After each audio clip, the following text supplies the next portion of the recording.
Spacey, sticky, super cush. It just fits different. Experience a new high. Ultra, stay out there. Esther Hirani of iRun4 here with Emily Hawgood, a few days before the 2025 UTMB.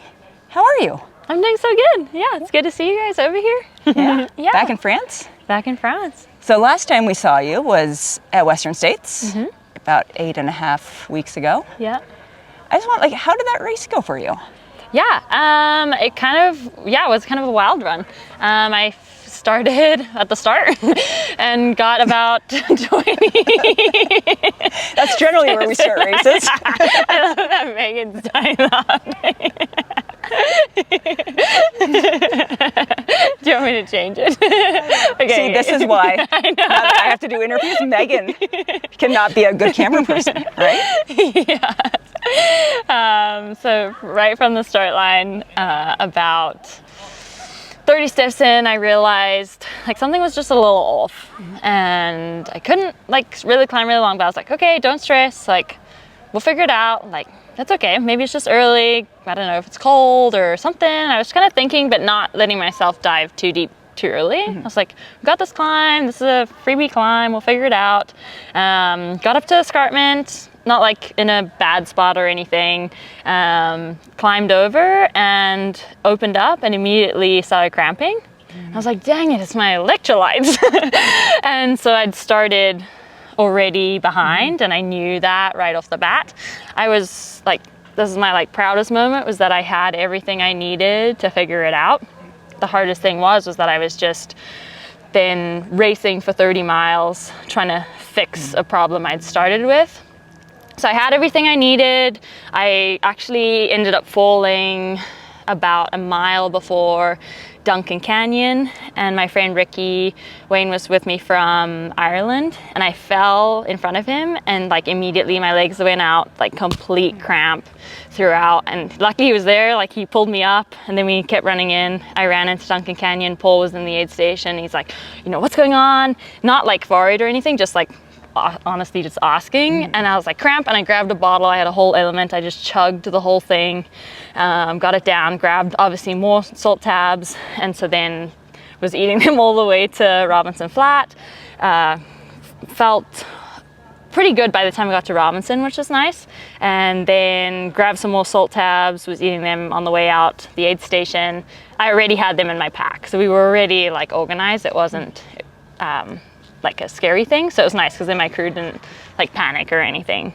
I had it in my pack and rolled, and by the time I got to Duncan, was feeling great. Dusty was feeling great. Ran to Paul, and he had these other salt tabs that I haven't been taking. I used the chewable ones, and I had these other ones, and he's like, here, you should just take some more. And immediately I was like, no, I don't want to take those because I know they mess up my stomach. I didn't give him the information. I just said no. And then he was confused. He's like, why does she want to dig in her pack to get some? But I was glad he was there to give me that reminder, even though you're feeling better, maybe stay a little bit ahead of it right now. And so I did, left the aid station, was eating what I had in my pack, and then kind of was picking up speed. And it felt good, but the girls were ahead of me, already had a little bit of a gap. So it was in no man's land for a little bit of time, which is just a tougher spot to be in. But I was really happy. When Ricky joined me over the escarpment, I think it helped me settle in my head. This is my friends. I'm sharing miles with a friend on the Western States Trail. Really got to feel the magic, because I think it was easy at first to panic a bit without even realizing it. And then I got to kind of left him a few miles before Dusty Corners, and the reason why I'm laughing is because then him and Fiona behind me got attacked by a bear. So it's probably good that Well, it's probably good that I left them behind. And then, got through Dusty, got through Last Chance, and got the info. I was in 10th at Last Chance, I think, and then got down to Swinging Bridge, and the guy there was they're 20 minutes. Oh, he had said they're 3 minutes ahead of you, so the next person was only 3 minutes ahead. It's perfect, and I climbed, and then I climbed up to Devil's Thumb, and Topher was there, and I asked him, or he told me, I think he just told me right away. And he said 20 minutes. And I didn't twig that he was talking about Abby being 20 minutes away, not the next person. So I suddenly freaked. I'm like, wait, they gained 18 minutes on me, 17 minutes on me just on this climb. Bad data. Yeah, but then I settled and I was like, no, that can't be right, something. So still like kept on cruising, and then passed Heather Jackson coming down to El Dorado Creek, and I passed her and I actually burst into tears because I was like, finally I have a buffer. So I was in ninth. I don't think I'd realized like how much I'd maybe been stressing about it, like how much the race means to me, like states, and like getting the opportunity to come back. So by this time, was it just more you were fighting for that top 10 place to come back next year, or were you still? No, you were still full on. And that was cool because I mean, later on too, when I was climbing up from the river, I had a moment where I was like, oh, I really hope when I get to pole at Green Gate, he's not going to say to me like, okay, this is what we got to do to stay in 10th. I was still in 9th at that point. I was like, no, I really hope he's like telling me who's ahead of me. But I was nervous because he could, you could switch to that goal. And it was super nice because I came in and straight away he was like, okay, there's a girl, I think it was, who was ahead of me? I think Caitlin was ahead of me like 4 minutes. And then there was another girl 4 minutes ahead of her. And he straight away was like, just focus on that next 4 minute and like keep climbing and focus on trying to get in the podium. And that was like just a really big relief, like that we built that relationship, that we know what keeps you in the game and not just in a like safety net. So then just raced as hard as I could, but definitely by the time I got to Pointed Rocks, I know I'd burnt matches early on. I could feel it in my legs. And so Keely screams by me just after Pointed Rocks, and I had info that Erin was like 40 minutes behind me at Green Gate, but Keely came past and her pacer had convinced her that there was someone 2 minutes back. So she comes by and she's like, we gotta go in, there's someone right behind us. And I was like, I'm moving as fast as I can. So then the whole time I'm like, Cody, like text your dad, make sure that like there's no one right there. And the pole ran down to Ruby Point, and every like 5 seconds I'd be like, are you sure there's no one? Like just double check the tracking. And then I'd be like, there's a headlamp. Are you sure it's not a girl? Because I've had this happen before where the tracking screws up and I don't know what's going on. But then ended up being like the most special race of my career so far.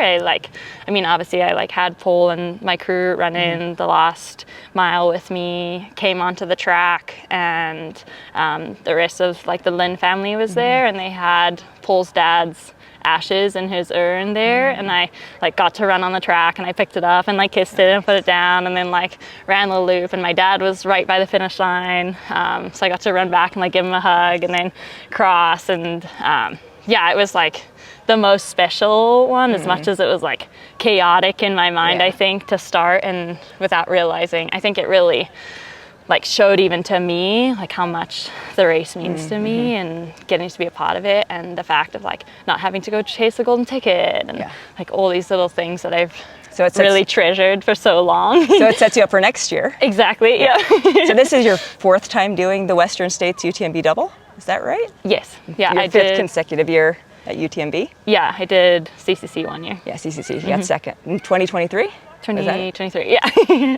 What year was that? Yeah. What's so appealing about the double?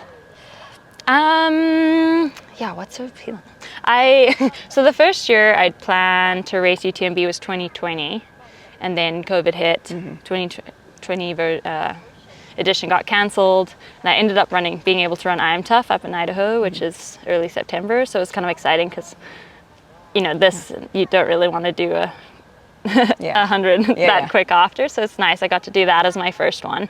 And then I was just really excited. I had gotten to States, and I had still had UTMB on my list.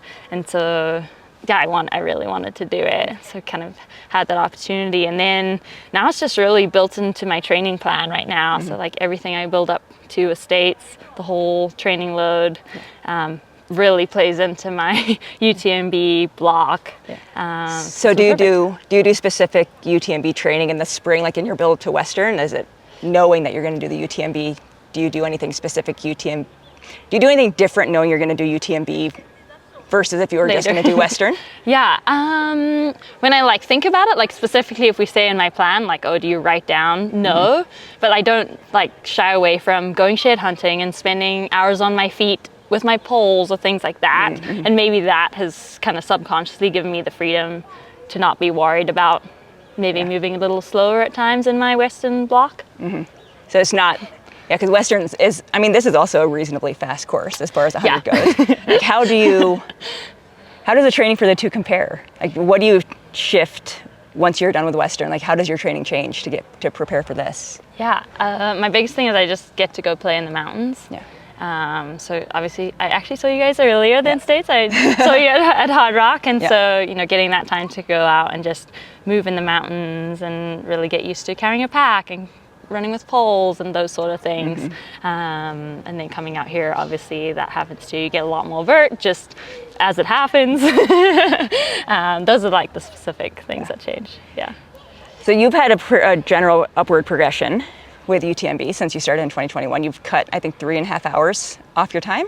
That seems Something like that. About right? Yeah, I think you're right. What have you changed in your training between then and now? Because 3.5 hours is a lot of time. Yeah. I mean, I think the biggest thing that plays into that is the experience for sure. Just being able to do things a little more efficiently and knowing maybe I can make up a little time. What else? Nothing like too crazy. Just like again building from where I've been before and like fixing little things, like maybe things the first year I felt like were weaknesses. I've worked on them a little bit over the year. So climbing. I just hadn't had that much experience when I raced for the first time in 2021 with big mountains. So having 4 more years of experience of playing in the mountains and climbing peaks and pacing at Hard Rock, you get some muscle memory and things like that. So last year, I feel like the middle of the top 10 women, so you ended up sixth. I feel like that middle of the top 10 was a really competitive, close race. Like you were all within a few minutes of each other, it felt like, for most of it. Yeah. When you finished, did you look back on that and say, like, I can fix this, this, and this to, like, be even faster? Like, what lessons did you get from? I feel like having the foot on the gas the whole way last year because you had to. Right. Yeah, and I don't think this year's going to be anything different, which is kind of nice going in, maybe. But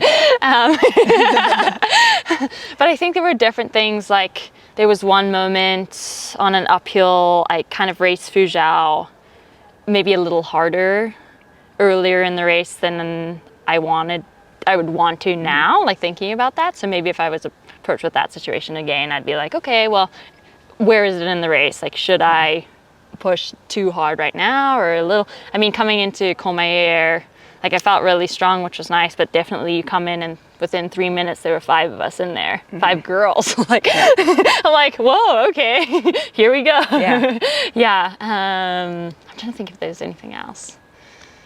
I mean, it was such a unique year with the weather too. So there were definitely things, if it was going to be a hot year this year, like taking into account that and what I would change this year if it was hot, like even having an ice bandana, like random things like that potentially would help me run faster. Given that it looks like it's going to rain for most of it, are you happy about that? Are you worried about that? It is what it is about it? Yeah, I think is what it is.